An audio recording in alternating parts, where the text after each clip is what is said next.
اقسم بالله قاعده قدام الكاميرا بقالي ساعتين هقفلها وافتحها. مش عارفه فعلا ابدا معاكم الموضوع ازاي، لان ده من اجرأ الفيديوهات اللي هتكلم معاكم فيها. فالفيديو ده بلس 18 وللبنات بس. وما تنسيش تعملي اللايك المتين للفيديو وتشيري الفيديو لكل عروسه او كل بنت سنها من 13 سنه ل 20 سنه وعندها الوسواس القهري ده. فيلا بينا نبدا على طول. ازيكم عاملين ايه الاخبار؟ يا رب دايما تبقوا كويسين. انتوا وحشتوني جدا يا اغلى حاجه في حياتي كلها.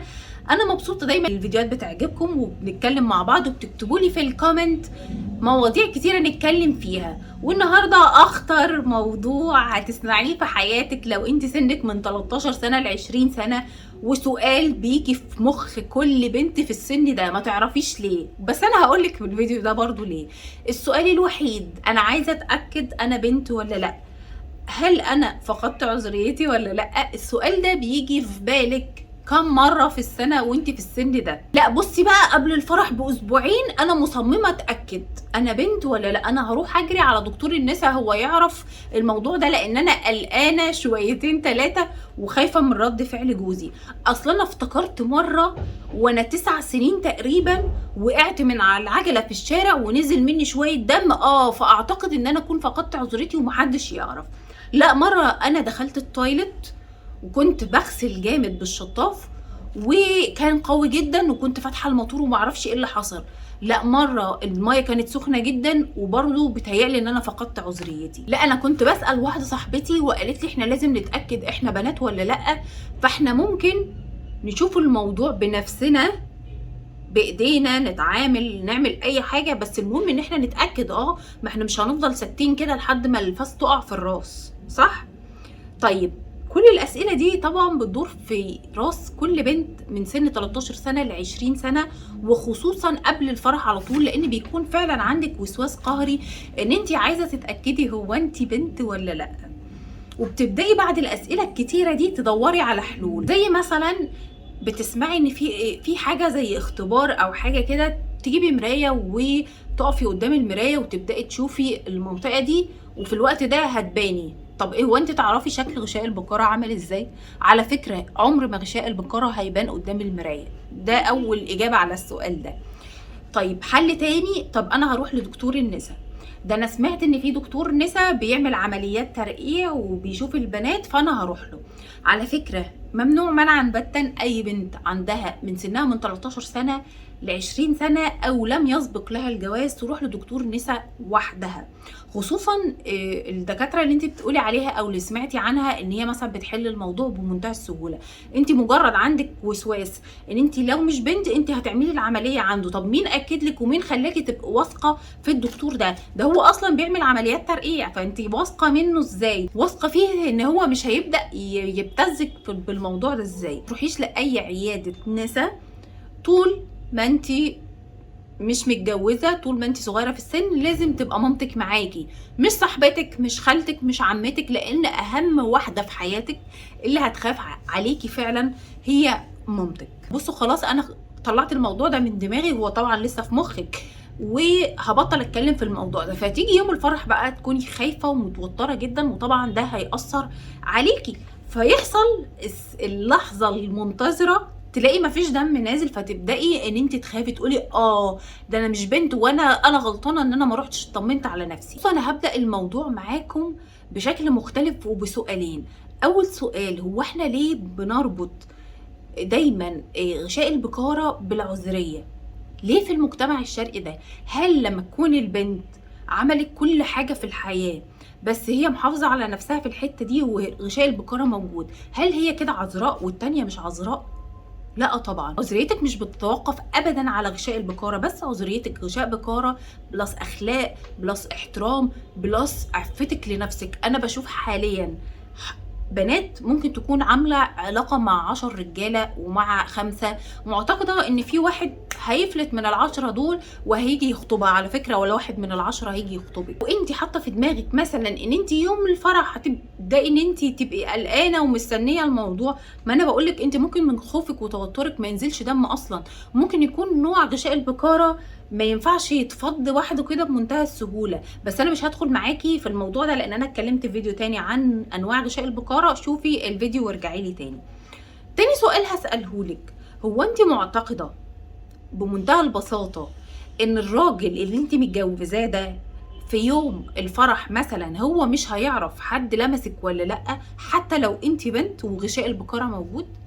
بمنتهى البساطه جدا هيعرف. ده كده هيعرف يا اختي، من حركه، من طريقتك، من كلمه، من لمسه، من اي حاجه. فالرجاله مش هبله ومش عبيطه، هو كده كده هيعرف. طيب سؤال ثالث، هل دكتور النساء اللي انت رايحه تكشفي عنده مش هيعرف الفرق ما بين واحده مثلا حصل لها مشكله اغتصاب، واحده مثلا وقعت من على العجله، واحده مثلا اتعورت في تمرين جمباز، لواحده عملت علاقه كامله؟ هل انت متخيله بعقلك الصغير اللطيف ده ان هو دكتور النساء مش هيعرف؟ لا طبعا دكتور النساء هيعرف وهيقول لاهلك كلهم بمنتهى البساطه. فكل اللي انا عايزه اقوله لك ان انت في سن من 13 سنه ل 20 سنه تفكيرك لسه صغير وبيجي في خيالاتك حاجات كتيره قوي. يجي لي اسئله غريبه اكتر، انا مخطوبه وحصل بيني انا وخطيبي ان هو بسني او حضني، هل كده غشاء البكاره مش موجود؟ هو البوسه والحضن ما لهمش علاقه ابدا بغشاء البكاره. خلي يعني ايه، في عقل شويه وفي منطق. يجي الاهم جزء في الفيديو انتوا مستنيينه، ان انا اطمنك تعملي ايه. بصي انا بطمنك على قد ما اقدر، غشاء البكاره في مسافة بينه وبين فتحة المهبل من 2 سم ل 3 سم، ده أولا.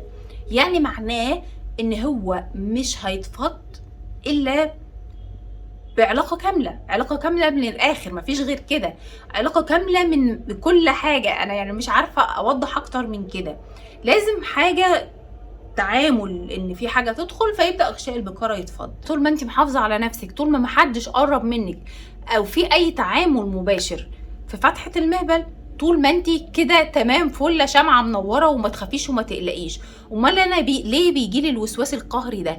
لان احنا في مجتمع شرقي رابطين العذريه بغشاء البكاره، مش اكتر ولا اقل. بس انا بقول لك لا يمكن غشاء البكاره يكون مرتبط بس بالعذريه، ولا ان انت بتنزلي البسين، ولا ان انت بتنزلي البحر، ولا ان انت بتلعبي سباحه، ولا ان انت بتلعبي جمباز، ولا ان انت وقعتي من على العجله، ولا ان انا دخلت التويلت فحصل ان في التهابات عندي مثلا من ميه سخنه. ده هيأثر على غشاء البكاره. ربنا حمى المنطقه ديت، لا يمكن اي حاجه من اللي انت بتفكري فيها دي تكون سبب ان انت فقدت عذريتك بمنتهى السهوله. عندك افرازات، عندك التهابات، في الوقت ده تروحي تلجئي لدكتور النساء ووالدتك معاكي، مش ابدا وحدك، مش واخده عمتك، مش واخده صاحبتك.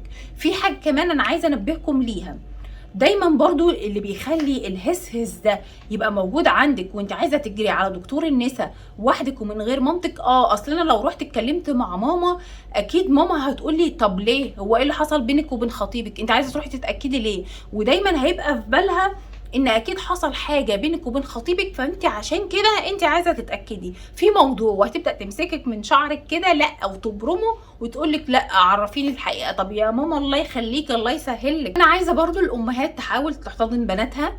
مامتك دي اقرب حد ليكي، وبنتك دي هي اقرب حد ليكي، انت ملهاش غيرك، فانت لازم تكوني مصاحباها، تكوني فعلا اقرب واحده ليها. يوم ما تيجي تقولك مثلا يا ماما انا عايزه اطمن على انا بنتي ولا لا، ما تقوليلهاش ليه، لا طيب حاضر ماشي وروحي معاها، حتى لو انت مش مقتنعه بالكلام اللي هي بتقوله. ما تجيش تعملي لها تحقيق، هي بنت صغيره بتشوف حاجات كتيره على الفيسبوك وعلى النت، عايزه تطمن، بتسمع كتير من صحباتها، فالاهم ان انت تكوني جنبها، ما تخافيش ما تقلقيش، خليكي واثقه من نفسك. طول ما انت تمام التمام ومحدش لمسك او حد قرب منك، طول ما انت محافظه على نفسك، طول ما انت محافظه على دينك ومحافظه على اهلك، مفيش اي حاجه. وما تقلقيش وما تجربيش اختبارات ولا تروحي للدكتور ولا تتكلمي في الموضوع خالص، وطلعي الموضوع من مخك خالص يا ماما كانه لم يكن. كل لما يجي قولوا له هوبا اطلع من مخي، انا مش فاضيالك، انا ورايا حاجات كتير. بس ده كان فيديو النهارده، اتمنى ان الفيديو يكون عجبكم واستفدتم معايا. هستنى رايكم في الكومنت، عايزين نتكلم عن ايه، وهستنى رايكم مريتي بالسؤال ده ولا لا. هتوحشوني. رنا داوود، باي باي.